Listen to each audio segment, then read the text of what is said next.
In today's video, I'm going to be going over a instructional chess game that I just played.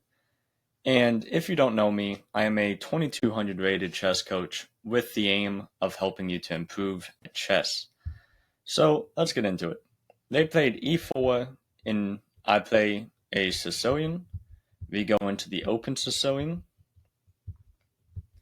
And here I really like this move knight t6. It's very rare, but I find it quite good and it's what I know. And they play the best move, bishop g5, and we simply develop. This move, knight to f3, struck me as a waste of time. I am aware that the person I'm playing is a kid, and usually kids are a little bit worse at strategy but better at tactics. And I think this kind of goes to show that knight f3 strategically I don't think makes much sense. It just seems like a waste of time. But okay, I castle, and I already have a slight edge after a6. They continue developing. I develop. And here, this move bishop d3 I thought was very nice and very clever by him. It's probably a move that I wouldn't have played. But his whole point is at some point he wants to play a5 and get kingside attacking chances. And I also want those same chances. We're both trying to attack the other person's king, but we kind of have to wait for it to get set up. I ended up playing this move e5. The computer is not a gigantic fan of it. And I'm not fully sure why. I'm pretty sure it's because he has bishop takes, and knight e5. And I did see this as a possibility. And yeah, this is what the computer likes. But I thought that this was still fine for me, and I thought I was firing here. But okay, he played knight h4 instead. And I put my knight in the center, and he came back. Coming back with the bishop here, I didn't think made much sense because I thought this bishop wanted to trade off for this knight at some point.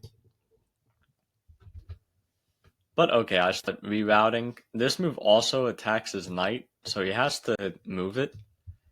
And he did, but this allows me to take his knight and then push in the center. And this was very nice, and I think this push in the center is what he missed. Now I have multiple threats. For one, I'm just straight up threatening to fork this bishop and this knight. And I'm also springing all of my pieces to life. Like, this center is all mine, and he has a very hard time stopping me from just avalanching through his position now. So he goes all the way back to avoid the fork, and I continue pushing in the center.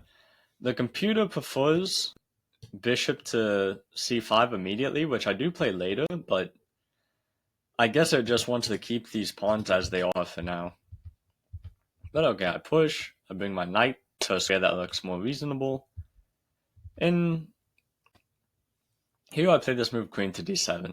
Queen to d7 just simply attacks this pawn. And I was hoping he would play this move g4, weakening the position. I thought he would because he seemed like a very aggressive player. And it's exactly what he did. And now I push in the center one more time.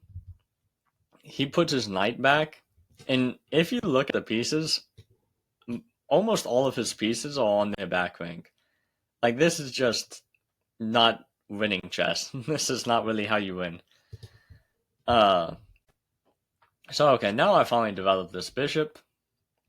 He brings his bishop out.